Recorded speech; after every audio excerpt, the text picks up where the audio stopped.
सर्व अच्युत गोत्रीय बंधू आणि भगिनी, त्याचप्रमाणे साधू संतांना दंडोत प्रणाम.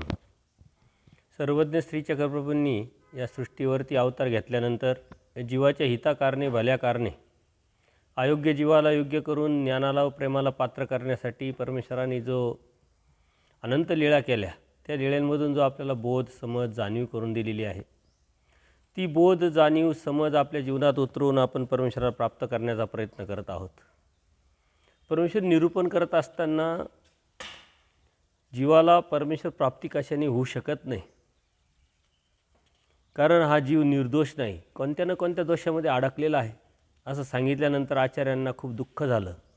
ते रडायला लागले आणि मग परमेश्वरांनी त्यांना धीर दिला, आधार दिला, समजून सांगितलं आणि त्यातून अनेक परमेश्वरांनी दृष्टांत सांगितलेले आहे.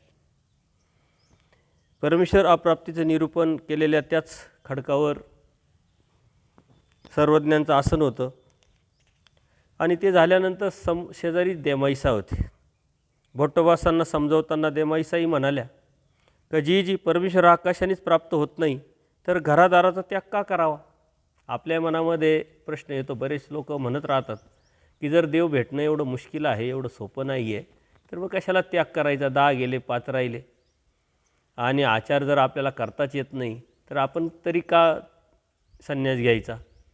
अनेक सद्भक्त यामध्ये अडकलेले आहे. हे अन्यथा ज्ञान आहे, यथार्थ मार्गदर्शन जोपर्यंत आपण कोणाकडून घेऊ शकत नाही, साधू संतांकडून घेत नाही, तोपर्यंत आपली जी संभ्रमावस्था आहे, अन्यथा ज्ञान आहे, ती निघून जात नाही. एकदा मला असेच एक सद्भक्त भेटले आणि त्यांचं वय आता 70 ते 72 आहे. ते म्हणले 50ची मध्येच मला संन्यास घेण्याची तयारी होती, इच्छा होती. म्हणलं मग काय अडचण आली.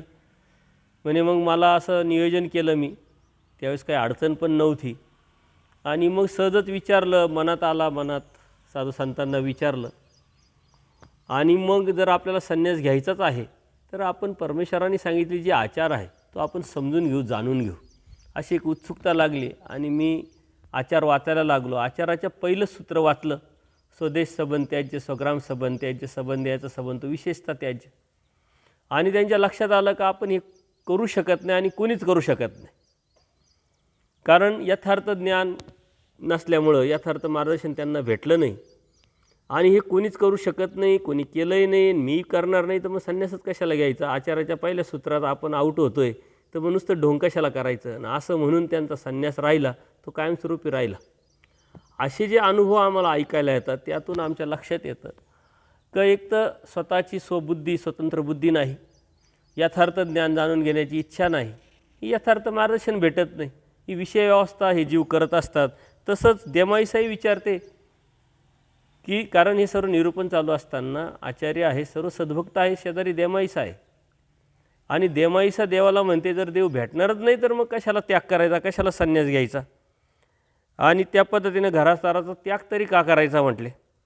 उगीचच रेंदा, चिळा, शिळे, विटलेले अन्न कशाला खावी म्हटले, कशाला भिक्षा मागावी.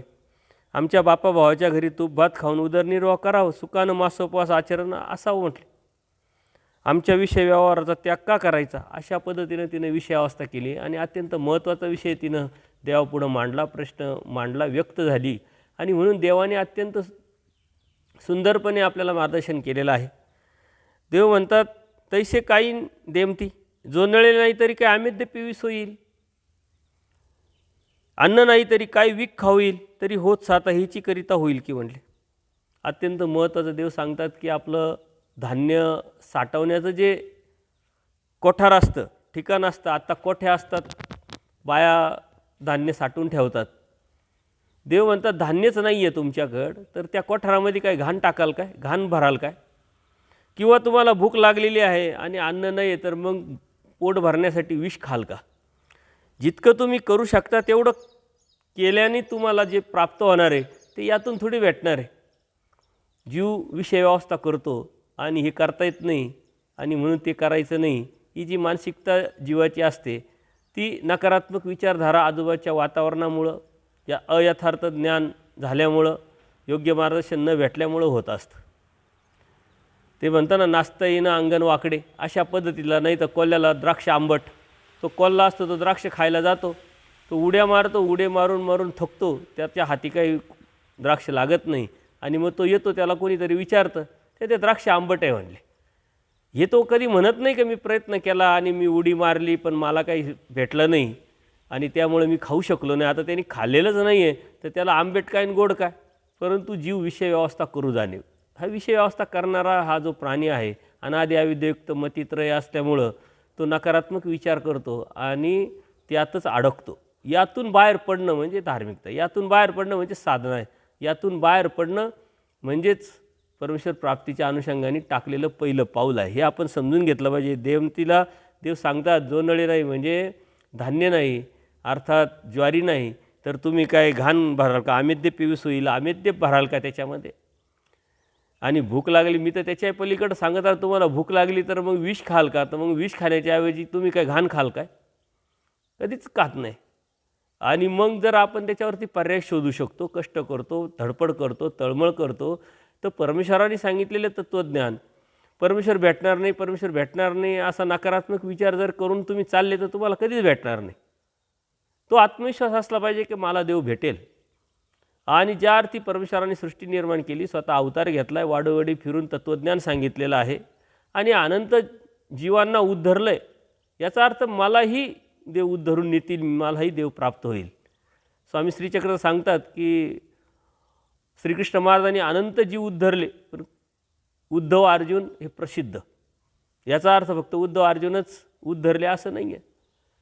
सकळ जीवाचं चिंतन करतात परमेश्वर, येनकेन प्रकारे हा जीव प्राप्तीला कसा येईल या अनुषंगाने त्यांचा साह्यता सतत चालू असते, अखंड चालू असते. अनंत ज्या शक्ती आहे त्या कार्याला लावलेल्या असतात आणि तरी आपण नकारात्मक विचार केला तर आपण काहीच करू शकत नाही. म्हणून आपण परमेश्वराच्या प्राप्तीला विषय झालो पाहिजे. जे परमेश्वराला द्यायचं आहे आपल्याला तेच आपल्याला घेण्याची इच्छा झाली, वासना झाली तर लवकर भेटेल. अन्यथा अनंत जन्म गेले, अनंत सृष्ट्या गेलेल्याच आहे आणि आत्ताही आपण अनेक वेळा मेलो ना, अनेक वेळा नरकात गेलो तर आत्ता बी तिकडं जाणारच आहे. जर जाणारच आहे तर एकदा प्रयत्न काय करायला हरकत आहे असा म्हणून जेव्हा तो उठेल तेव्हा तो परमेश्वराला प्राप्त करेल. आत्मविश्वास पाहिजे, समर्थवादावरची निष्ठा पाहिजे. आणि म्हणून परमेश्वर देमतीला सांगतात की बाई असं नाही आहे, म्हणून असं काही भरण्यापेक्षा तेच चांगलं की म्हटले. देमती भरण्यापेक्षा रिकामा असलेलं चांगलं म्हटले. घाण तर भरत नाही, त्याच्यापेक्षा भरता येत नाही आणि त्या भरण्यापेक्षा मग ते रिकामा असलेलं चांगलं जर आपल्याकडे नसेल तर. आणि परमेश्वर ज्या प्रकारे व्हायचं आहे त्याच प्रकारे होईल म्हटले. तुम्ही हे केल्याने, ते केल्याने, असं केल्याने, तसं केल्याने होणार नाही. परमेश्वराने जी परी सांगितलेली आहे, ते तत्त्वज्ञान सांगितलेलं आहे, जो रस्ता केलेला आहे त्या रस्त्याने चाललं तर नक्कीच परमेश्वर भेटेल आणि आपल्याला आपला रस्ता शोधायची गरजच नाही आहे. पूर्वजांनी आपले जे पूर्वज आहे, अर्थात पूजनीय आचार्य असतील, पूजनीय मैंभट असेल, पूजनीय महादाईसा असेल, औसा असेल, अर्जुनदेव असेल, हे आपले पूर्वज आहे आणि ह्या पूर्वजांनी जो रस्ता निर्माण केलेला आहे त्याच रस्त्यावरती आपल्याला चालायचं आहे फक्त. आणि त्या चालल्यानंतर नक्कीच त्यांना परमेश्वर भेटला, याचा अर्थ आपल्याला त्याच रस्त्याने गेल्यानंतर परमेश्वर भेटेल. परंतु आत्मविश्वास पाहिजे, मुक्तीची चाड पाहिजे, ती जाण असेल, आपलं हिताची जाणीव असेल तर तो जीव प्रयत्न करतो. अन्यथा विषय व्यवस्था करणारे भरपूर आहे, तर काही खरं नाही. हे जे लोक अनुसरलेले आहे त्यांना घरी त्रास आहे, याचं असं झालेलं आहे म्हणून त्यांनी तसं केलं, त्यांनी तसं झालं म्हणून त्यांनी तसं केलं. परंतु स्वतःलाच करायचं नाही, स्वतःमध्ये हिंमत नाही, बोधाची जाणीव नाही, बोधाचं लक्षण नाही, ते तो कधीच कबूल करत नाही, त्या लांडग्यासारखं. पण हे जे लांडगेरूपी जे जीव आहे त्याला त्यांना परमेश्वर कधीच भेटू शकत नाही. आचार्यांना हे समजून सांगितल्यानंतर आचार्यांनी तयार झाले. आचार्य म्हटले नाही की बाबा आता यांचं काय खरं आलं, यांनी सांगितलं आहे, परंतु स्पष्ट जे पहिले सांगितलं तेच कधी जीवाला देव भेटू शकत नाही असं नकारात्मक विचार करून झाला असतं तर आचार्य झाले नसते. सदैही त्याच देवामध्ये देवाने त्यांना अप्रोक्ष दिलं आहे. एवढं मोठं उदाहरण आपल्या समोर आहे. पूजनीय मैंभटांचं आहे, महादाईसांचं आहे, अनेक सद्भक्तांचं आहे, बाईसांचं आहे. आणि ते काही खूप दिवस झाले, खूप वर्ष झाले अशातलं नाही, ह्याच युगातले 800 वर्ष झालेले, म्हणजे जवळजवळ फक्त 7 ते 8 पिढ्यांच्या अगोदरचा विषय आहे. परंतु आपली तेवढी कणव नाही, तेवढी योग्यता नाही, तेवढी पात्रता नाही, म्हणून आपण त्यावेळेस जन्मलो नाही.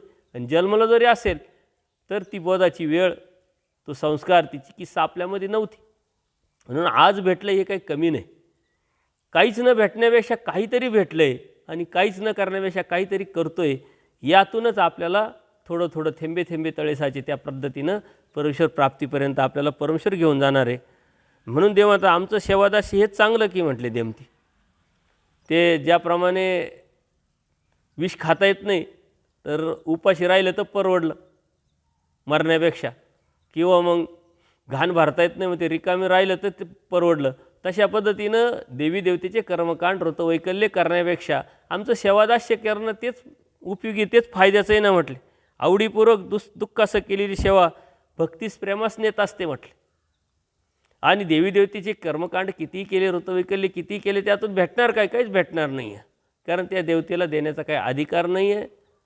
जे आपण कर्मवशे अर्ज करतो केलेलं आहे तीच ते देणार आहे, आणि त्यातून आपलं काही हित होणार नाही. उलट पुन्हा पुन्हा जन्मवृत्ती करत येत, उलट ते करताना अनंत असंत कर्म आपण जोडतो आणि त्याच कर्मामध्ये आपण बांधून परमेश्वराच्या प्राप्तीला जायच्या ऐवजी नरकात जात असतो, दुःखात जात असतो. त्याच्यामुळे ह्या ज्या गोष्टी आहे आपण समजून घेतल्या पाहिजे. ते बांधल्या गायीच्या दृष्टांताप्रमाणे, ती गाय आहे ती खुट्याला बांधली, आणि ती खुट्याला बांधलेली असताना ती सुटण्यासाठी फिरते, परंतु ती सुटू शकत नाही. ती अधिक पाश आवळला जातो तिचा. त्याच्यामुळं ते असं फिरणं म्हणजे आपण परमेश्वर प्राप्तीच्या अनुषंगाने ज्ञान न घेता, परमेश्वरा समजून न घेता, परमेश्वर प्राप्तीसाठी जे अन्य लोक प्रयत्न करतात ते अधिक अडकत जातात. तसं परमेश्वर, कारण देमती काय म्हणते, त्यापेक्षा मासोपास करावा, इतर देवदेवतेची भक्ती करावी, गोडधोड खावं. तर देव म्हणतात ते करण्यापेक्षा देवाची सेवा करणं, ज्ञानपूर्वक कोरडेपणाने केलेली क्रिया मोक्षाला कारण होते म्हटले. परंतु त्या देवतेच्या भक्तीतून काहीच भेटणार नाही. पोरा जीवा अप्राप्ती ते दुर्लभ, आणि परमेश्वर प्राप्त व्हावा होईल का नाही हे मात्र अत्यंत दुर्लभ आहे. आपल्या मनामध्ये विचारच येत नाही. परमेश्वर मला कळाला, समजला, लक्षात आला, जाणवला, तत्त्वज्ञान सांगितलं, बोध होऊन परमेश्वराचं नाम आपल्याला भेटलेलं आहे. आता मात्र परमेश्वर भेटेल की नाही, अनंत जन्म गेले, अनंत सृष्टी गेल्या, नाही भेटले तर काय, असं दुःख आपल्याला कधीच होत नाही, आणि ते दुर्लभ आहे म्हटले. त्याच्यामुळे परमेश्वर समजणं हेच दुर्लभ आहे. समजल्यानंतर कळणं दुर्लभ आहे, कळाल्यानंतर जाणवणं दुर्लभ आहे, त्या जाणवल्यानंतर चतुर्विध दुःख करून तो ची व्हावा तोची भेटावा ही भावना, ही सत्व मनामध्ये उतरवणं दुर्लभ आहे. हे दुर्लभातलं दुर्लभ आहे, हे रहस्यातलं रहस्य आहे, आणि ते आपल्याला कळालं हे आपलं अवभाग्य आहे. परंतु आपण होकारात्मक विचार करून त्यावरती चालण्याचा निश्चय केला, निग्रह केला, संकल्प केला, तर मात्र परमेश्वरही आपल्याला प्राप्तीला नेण्यासाठी सहाय्य करतील. आणि मग देवांता देमती नेहमी ईश्वराच्या अप्राप्तीची भावना करावी असं निरूपण केलं, सर्वांना समजून सांगितलं. हे ऐकून देमाईसा गप्प राहिल्या. देमाईसा खडकोलीला आलेल्या होत्या या सद्भक्तांबरोबर, तिलाही भरपूर मार्गदर्शन झालं. त्यानंतर औसा आहेत देवाच्या सन्निधानामध्ये, या सर्व ऐकतात, परंतु औसांना बोध नसल्यामुळं, आवडी आहे, वेद आहे, परंतु ती ज्ञानाची जी जाणीव असायला पाहिजे ती नसल्यामुळे त्यांच्या मनात कधी कधी काही येत राहतं, आणि काही येत असल्यामुळे या कल्पनाविलास पण परमेश्वरापुढे व्यक्त होतात, आणि व्यक्त झाल्यामुळं परमेश्वर त्यांना समजून सांगतात, आणि मग त्या थोड्यामध्ये त्यांच्यामध्ये बदल होतो, समज निर्माण होतो. तेव्हा निरूपणानंतर औसा म्हणाल्या, जी स्वामी जगन्नाथा, परमेश्वर कशानेच प्राप्त होत नाही, तर चवट्यावरची जखीन करावी म्हणे मला. मला परमेश्वर प्राप्त होणार नाही, कोणालाच होणार नाही, तर मला जखीन करा चवट्यावरची म्हटले. मग अक्षता कपारदीन घेत राहील म्हटले. आणि सर्वजणांनी पाहिलं का वानऱ्या, पुरी आव्याच्या बोलणे चवट्यावरती जखीन करून मेंढ्या बोकड खाऊ इच्छिते म्हटले, पशुपक्षी खाऊ इच्छिते म्हटले, माणसं मुलाबाळांवर झडप घालू पाहत आहे म्हटले. तेव्हा औसा म्हणलेल्या, हो का जी, मला तर माहीतच नव्हते जी स्वामी जगन्नाथा, तर मग नको म्हटले.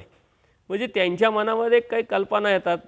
ही देमाईसा तरी थोडंसं धर्माला, तत्त्वाला किंवा त्या निरूपणाच्या अनुषंगाने प्रश्न विचारते किंवा व्यक्त होते, परंतु ह्या भलत्यात कडत चालल्या. ते म्हटलं त्याच्यापेक्षा मला जखीन करा, म्हणजे थोडक्यात काय का भूत करा, मी मस्तपैकी राहील, खाईल, पिईल. आणि मग देव म्हणतात, मग तुम्ही काय खाल, पशुपक्षी खाल, प्राणी खाल, माणसं खाल म्हटले, आणि त्याच्यात आणखीन अधिक नरक जोडाल.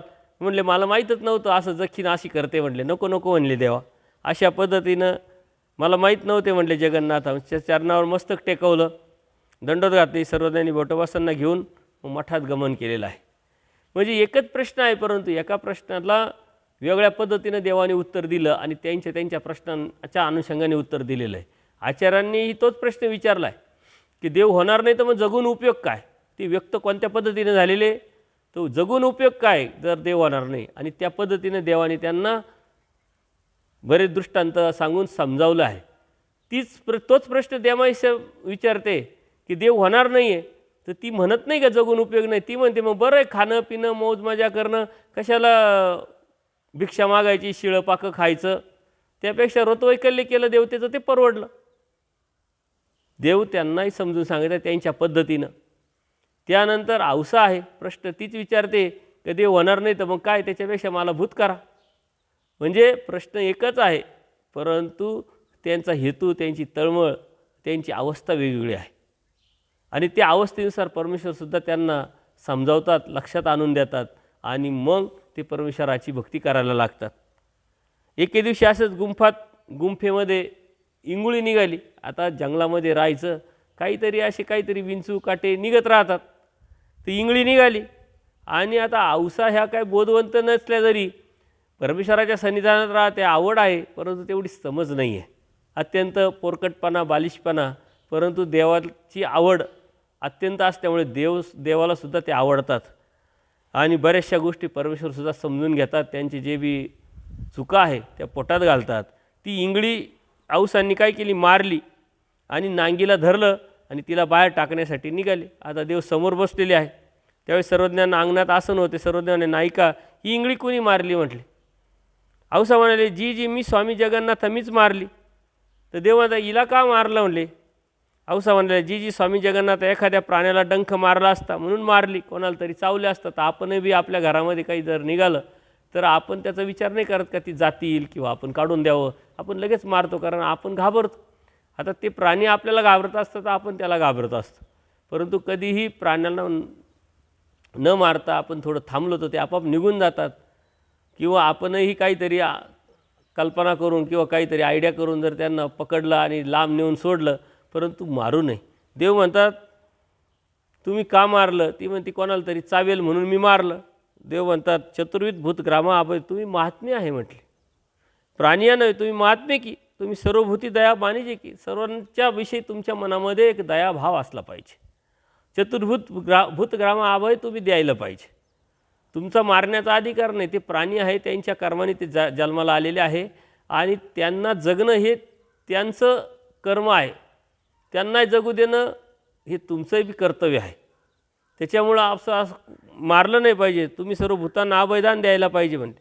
औसा म्हणले असं आहे जी स्वामी जगन्नाथ, मला माहीत नव्हतं, यापुढे असं करणार नाही, माझं रक्षण करावं जी. आणि मग एवढं आहे की औसांचं का चूक मान्य लगेच करायची. देवाने सांगितलं देवा मला माहीत नव्हतं, आता इथून पुढे मी करणार नाही. चूक मान्य करून त्या लगेच सरेंडर व्हायच्या. त्यामुळं परमेश्वराला ते आवडायच्या. त्या पुढं बोलत नव्हत्या का नाही मग चावलं असतं तर काय झालं असतं ना, असं तसं म्हणून मी तर चांगलंच केलं, माझा काही हेतू नव्हता, असे स्पष्टीकरण देत नाही बसले.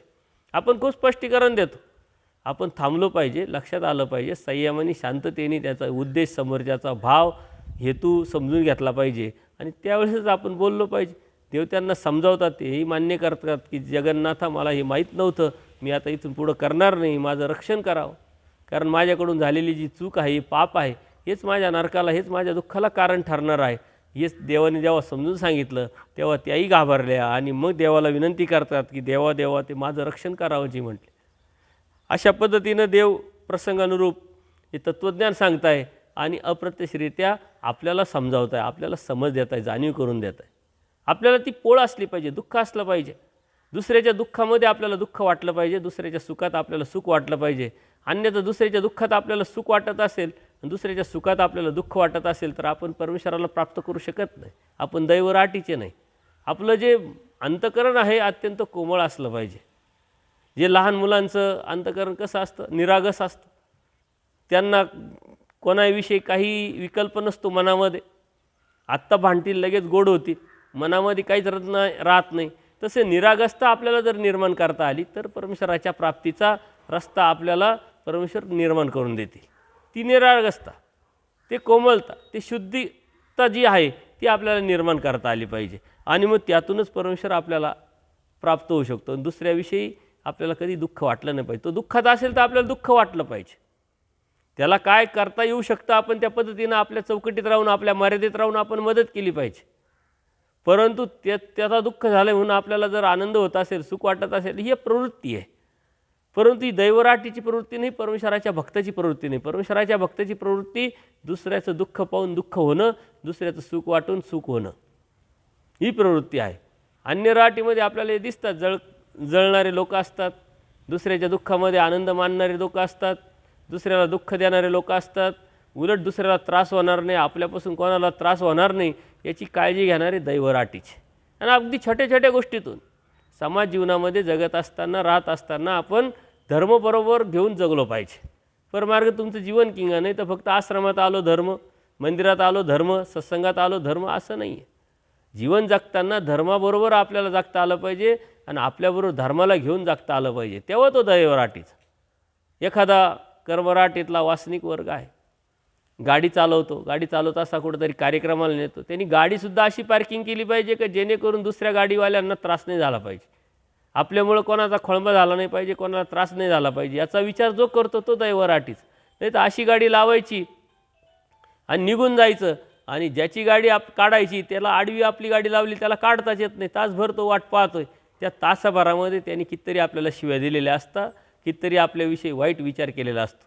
तिचे कर्म आहे ते आपल्यालाच लागतात, आपल्याला त्यांनी दिलेले असतात आणि आपल्याला ते भोगावंच लागतात. म्हणून दुसऱ्याला त्रास होणार नाही, दुसऱ्याला दुःख होणार नाही, दुसऱ्याला कोणत्या प्रकारच्या अडचणी येणार नाही, ही दैवराटीची प्रवृत्ती आहे. आणि आपण परमेश्वराचे साधक जर स्वतःला म्हणून घेत असेल तर त्या प्रवृत्तीनं आपण राहिलो पाहिजे, त्या भावनेनं, त्या विचाराने आपण जीवन जगता आलो पाहिजे. म्हणून धर्माला आपण जर बरोबर घेऊन जगलो तर मात्र असंत कर्म जे आहे ते कधी घडणार नाही आणि त्यातून परमेश्वर आपल्याला प्राप्त होईल. भट्टोबासांनी विचारलं, जी अनुसरल्या पुरुषाने प्रमादियाला संदेश शंका विचारावी का म्हटले. आता बसलेली आहे, चर्चा आहे. बघा, देवाला कितीतरी सद्भक्त वेगवेगळे प्रश्न विचारतात, आचार्यांच्या अवस्थेनुसार, औसांच्या अवस्थेनुसार, देमाईसाच्या अवस्थेनुसार. अजून तर महादाईसाचे प्रश्न सुरूच झालेले नाही आहे. महादाईसा पुराण ऐकून यायचे ना, अनेक प्रश्न विचारते, त्यातून कितीतरी प्रकाश परमेश्वरांनी तत्त्वज्ञानावरती, ब्रह्मविद्याशास्त्रावरती टाकलेला आहे आणि त्यातून आपल्या डोक्यामध्ये कितीतरी प्रकाश पडत असतो. पुढे येणार आहे ते. त्या पद्धतीनं आचार्यांनी विचारलं की अनुसरला जो पुरुष आहे तो अनुसरून तो प्रमादिया झाला, तर त्याला जर आपल्या मनामध्ये शंका जर आली आपण, तर त्याला विचारावं का. देव म्हणतात, सामान्य स्त्री सदनस्थितापासून संदेह त्रुटी करूये. म्हणले काय फरक पडतो. एखादा जीव आहे, अनुसरलेला आहे, पण तो सामान्य स्त्रीकट जाऊन आता बसला आहे, म्हणजे थोडक्यात मळालेला आहे, प्रमादी झालेला आहे. सामान्य स्त्री म्हणजे वेश्या, त्याच्या घरी गेलेला आहे. परंतु तुमच्या मनामध्ये जो प्रश्न आहे, जो शंका आहे, तो जर तो फेडू शकत असेल तर आपण तेवढ्यापुरताच विचार करायचा. त्याच्या जीवनाकडं न पाहता तो आपलं काम करू शकतो, आपल्या प्रश्नाला उत्तर देऊ शकतो, याचा विचार करून तुम्ही जाऊ शकता. पण तुमच्या मनामध्ये तो विकल्पच आला नाही पाहिजे का सामान्य स्त्रीकडं आहे, हा मळालेला आहे, हा प्रमादी आहे, याच्याकडं कसं जावं, यांनीच नीट व्यवस्थित धर्म सांभाळलेला नाही आहे. आपण काय करतो, व्यक्तिपरत्वे धर्म समजून घेतलेला नसतो आणि म्हणून आपला प्रॉब्लेम आहे. आपण व्यक्तिपरत्वे धर्म पाहतो. एखादी व्यक्ती अशी वागते म्हणजे धर्म असाच आहे, एखादी व्यक्ती असं बोलते म्हणजे धर्म तसाच आहे. धर्म हा धर्माच्या ठिकाणी आहे, जीव हा जीवाच्या ठिकाणी आहे. कोणाला काय करता येईल त्याच्या पूर्वकर्माची जोड, त्याचा अप्रयत्न, नुकसान त्याचं आहे, ज्याचा हात मोडेल त्याच्या गळ्यात पडेल. परंतु जर खरंच आपल्याला त्या प्रश्नाचं उत्तर ते देऊ शकत असतील तर तेवढ्यापुरतं जाऊन तो आपण प्रश्न सोडून निघून आलो पाहिजे. आपल्या मनामध्ये तो विकल्प आला नाही पाहिजे, परंतु त्यालाही आपल्या मनाची जी बळकटी आहे, विचाराची जी बळकटी आहे, अत्यंत प्रगल्भ असली पाहिजे. आपण चालता चालता सुद्धा एखाद्याकडे पाहतो आणि जर त्याच्याकडं काहीतरी चुकीचं वाटलं तर आपण लगेच एक ग्रह त्याच्याविषयी करून घेतो आणि कोणतं तरी वचन त्याला चिटकून लगेच आपण म्हणतो हा गेला धर्मावरून. म्हणजे आपण धर्मावर आहे की नाही याचा विचार न करता मात्र धर्मावर कोण आहे आणि कोण गेले याचा जास्त पडताळा आपल्याकडं असतो. जीव दोषदर्शिका आहे, दुसऱ्याचा दोष पाहतोय. इतर मात्रागमन न देखी पण पुढल्याचे वेश्यागमन देखी. परमेश्वर प्रत्येक गोष्ट आपल्याला अत्यंत स्पष्ट पारदर्शक सांगताय. म्हणून आपण काय आहे, कसे राहतोय, त्यावरती देव आपल्याला भेटेल की नाही हे आपल्याला उत्तर भेटू शकतं. त्याच्यावर कोणाला विचारायची गरज नाही. म्हणजे आपल्या जीवनाचा आरसा आपल्या समोर जर असेल तर सारं पारदर्शकपणे आपल्याला दिसेल. देव म्हणता, इतरांजवळ संदेह विचारात काय सांगावे लागते का म्हटले. एक वैराग्य उकिरडा लोळे. अत्यंत महत्त्वाचं आहे की एखादा वैरागी आहे तो उकिरडा लोळतो, उष्टावळीची शिते व्यसतो, म्हणजे त्याला इतकं वैराग्य आलेलं आहे, इतकी विरक्ती आलेली आहे का उकिरड्यावरती लोळतोय, तिथलेच उष्टावळीची शिते वेचतोय. परी पडिले म्हैसे प्रमाण्याने, परंतु म्हैस पाण्यात गेल्यानंतर ती अशी पडली, ती जिवंत आहे का मेली हे त्यालाही माहीत नाही, म्हटले सांगू शकत नाही. परंतु एखादा असा असतो हत्तीचा गजस्कंदी जाय, म्हणजे हत्तीवर बसून त्याच्यावरती जातो. कनकदंडी विजयमान, सोन्याच्या यांनी पंख्याने त्याला हवा घातल्या जाते. परी परधर्म तो त्याशीची पुसावा, पण त्याला धर्माची जाण असेल, जाणीव असेल, बोध असेल, तो योग्य उत्तर देऊ शकत असेल तर त्याला विचारावं. म्हटले याचं वैराग्य काय कामाचं नाही, याची विरक्ती काय कामाची नाही, त्याला ज्ञान नाही. ज्ञानेविन वैराग्य काय करावे बापिया, आणि वैराग्यविन ज्ञान काय करावे बापिया. या दोन्ही गोष्टी जर आपण समजून घेतल्या तर आपल्याला लक्षात येईल. आणि म्हणून देव म्हणतात की एखादा खूप विरक्त आहे, खूप वैराग्य आहे, परंतु त्याला ज्ञान नाही आहे, तो जाणीव नाही आहे, तो योग्य उत्तर देऊ शकत नाही, यथार्थ मार्गदर्शन करू शकत नाही. परंतु एखादा वासनिक आहे, तो अत्यंत श्रीमंत आहे, गाड्यांमध्ये फिरतोय, परंतु त्याला धर्माची जाणीव आहे, त्याला बोध आहे, तो यथार्थपणे धर्म मांडू शकतो, त्याला तुम्ही विचार, त्याच्यापेक्षा हा श्रेष्ठ आहे म्हटले अप्रत्यक्षरित्या. आता आपल्याकडे बी असे लोक आहे, परंतु त्यांना जरी ज्ञान नसलं परंतु बोध असल्यामुळे ते धर्मावरती आहे. ते जे उष्टावळीचे सीतेवेची आणि जे आहे वैराग्य उकिरडा लोळे, हे अन्य राहटीचे साधू जे अत्यंत विरक्त दिसतात, निर्विकल्प झालेले असतात, परंतु ज्ञान मात्र त्यांना नसतं, कारण बोध नाही. आणि त्यामुळं दैवराटीचा अर्थात ब्रह्मविद्याशास्त्राचा त्यांना विचारून काय उपयोग आहे. पण दैवराटीचाच एखादा वासनिक अत्यंत श्रीमंत आहे, संसारात आहे, परंतु तो आपल्याला योग्य पद्धतीने उत्तर देऊ शकतो. आणि म्हणून आपण या गोष्टी लक्षात घेतल्या पाहिजे. आणि याच्यामध्ये विषय बऱ्याच लोकांचा भ्रम पण आहे की शास्त्र कोणाकडून ऐकायचं, साधू संतांकडूनच ऐकायचं, ज्यांनी दीक्षा घेतली त्याच्याकडूनच ऐकायचं, जो वासनिक आहे त्याच्याकडून ऐकायचं नाही. हा भ्रम आहे. पण देव स्पष्ट सांगतात त्याच्यापेक्षा तर वासनिक चांगला आहे, की जो सामान्य स्त्रीच्या ठिकाणी गेलेला जो प्रमादी आहे त्याच्यापेक्षा वासनिक चांगला आहे. त्याला संधी भेटणार आहे, तो अजून प्रमादी झालेला नाही, हा प्रमादी झाला, त्याच्यापेक्षा वास्तविक चांगलं आहे. मग त्याला विचारायला, त्याचं मार्गदर्शन घ्यायला, त्याचं यथार्थ जाणीव करून घ्यायला हरकत काय. आणि देवाने स्पष्ट सांगितलं आहे की हा अत्यंत वैरागी आहे, अत्यंत विरक्त आहे, परंतु हत्तीच्या गजस्कंदीचा आहे, म्हणजे तो श्रीमंत आहे, वासनिक आहे, त्याला ज्ञान आहे, जाणीव आहे, त्याच्याकडून मग याच्यापेक्षा तो बरा. त्याच्यामुळं कधीही केव्हाही जो आपल्याला यथार्थ ज्ञान देऊ शकतो, मग तो नामधारक असेल, वासनिक असेल, साधू संत असेल, त्याच्याकडून आपली घेण्याची भूक असली पाहिजे. ही जर भूक असेल तर तुम्ही कुठूनही केव्हाही कधीही घ्या, म्हणजे चांगलं आहे ते कोणाकडूनही घेण्याची तयारी ठेवा. ती भूक एकदा आपल्याला जर लागली तर आपल्यासमोर कोणते पदार्थ याचा आपण विचार करत नाही, आपल्याला ती भूक शामवायची असते. तसं ज्ञानाची जर भूक लागली तर कोण आहे याचा विचार न करता मला जर भेटतंय तर ती मी घेण्याची जाणीव, घेण्याची इच्छा, वासना जर आपली असेल तर आपण कोणाकडूनही शिकू. आपण वर्गीकरण केलेलं आहे आणि तो मनातला विकल्प आहे, ते वर्गीकरण आपण केलं नाही पाहिजे. हा आहे, तो संसारात आहे, हा नामधारक आहे, वासनिक आहे, हा साधू आहे, परंतु हा वैरागी आहे. कोण काय आपल्याला शिकून जाईल हे सांगता येत नाही. पण आधार करून ती अभिलाषा आपण निर्माण केली पाहिजे. आणि कोणाकडून काय आपल्याला भेटेल हे बी सांगता आलं, पण त्याच्यासाठी घेण्याची प्रवृत्ती आपली असली पाहिजे. आपलं जे ज्ञानाचं जे भांडं आहे, ही भूक आहे, आपली जर मोठी असेल तर नक्कीच आपण कोणाकडून घेऊ. परमेश्वर म्हणतात, अहो असं काही नाही. यावर भटोबासाने विचार, जी उकिरड्यावर लोळणारा आणि उष्ट्या पत्रावळी शीत वेचणारा, हे दोघे कोण म्हटले. ज्याला पाण्यानं बसलेली म्हैस जिवंत आहे की मृत आहे कळत नाही, हे कोण आहे नेमके, तुम्ही जर सांगताय. त्यानंतर सर्वजण वानरे, या एक गावात 2 संन्यासी होते म्हटले. देव त्याच्यावरती मग एक कथा सांगताय की 2 संन्यासी होते एका गावात. एक देवावर उदास होता, एक उकिरड्यावर लोळायचा, एक निर्विकल्प होता, उष्ट्या पत्रावळीत शीत व्याचायचा. दोन्ही बी अत्यंत विरक्त, निर्विकल्प. या दोघांना सर्व जीवनमुक्त ब्रह्म म्हणून मान देत असत. आता लोक म्हणायचे, आता अन्य जे लोक आहे आणि आपल्यामध्ये बी अज्ञान आहे, वा वा काय वैरागी आहे, काय ज्ञानी पात्र आहे, काय आचार आहे याचा, असं आपण म्हणतो आणि आदर करतो. तसं ते अन्य जे आहे साधू, ती सारे आजूबाजूचे लोक काय म्हणायचे की हे जीवनमुक्त ब्रह्म आहे म्हटले, हे जीवनमुक्त आहे, त्यांना कशाचंच काहीच नाही म्हटले, सर्व मुक्त झालेले. अशा पद्धतीने त्यांना ते मान देत असत. असं असताना आमचा कोणी एक साधक आपल्या संध्याचं निरसन करण्यासाठी गेला. जसं आपला एखादा साधक आहे दैवराटीचा, ज्याला बोध आहे, जाणीव आहे, तो संदेह विचारणं त्यांच्याकडे गेला. त्याला माहीत नव्हतं, लक्षात येत नव्हतं. ते म्हणशील एवढे विरक्त आहे, एवढे वैरागी आहे, सारे लोक त्यांना मान देतात, सर्व जीवनमुक्त ब्रह्म म्हणतात, तर मग यांना नक्कीच काहीतरी ज्ञान असलं पाहिजे. आपला संदेह आपण यांना विचारू. ते निरसन करण्यासाठी त्याच्याकडे गेला, तेव्हा ते नदीच्या काठावर बसले होते. दोघंही नदीच्या काठावर बसलेले होते ध्यानधारणा करत काहीतरी.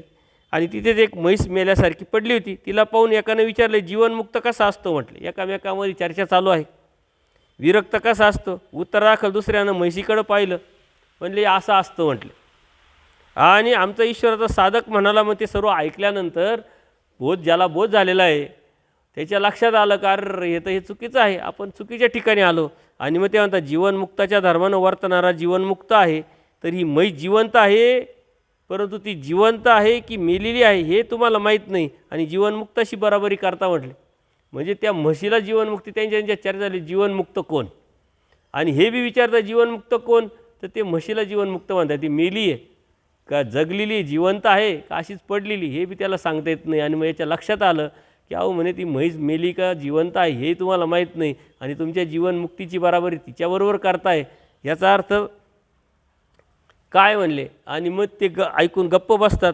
राजगुरू असलेल्या आमच्या एका बोधवंताकडे तो गेला. मग तो काय करतो, बोधवंताकडे जातो, वासनिकाकडे जातो. त्याचा प्रश्न त्यानं त्याच्या शंकेचं निरसन केलं. म्हणून आपला ईश्वराचा जो बोधवंत आहे, तो बोधवंताची जी सरी आहे ती चैतन्याच्या विद्यावंताच्या बराबरीची, त्याच्याही पलीकडची आहे. ती स्वस्त त्याच्याही पलीकडची आहे.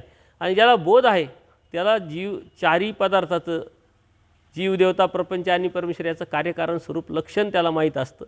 ती जाणीव असते.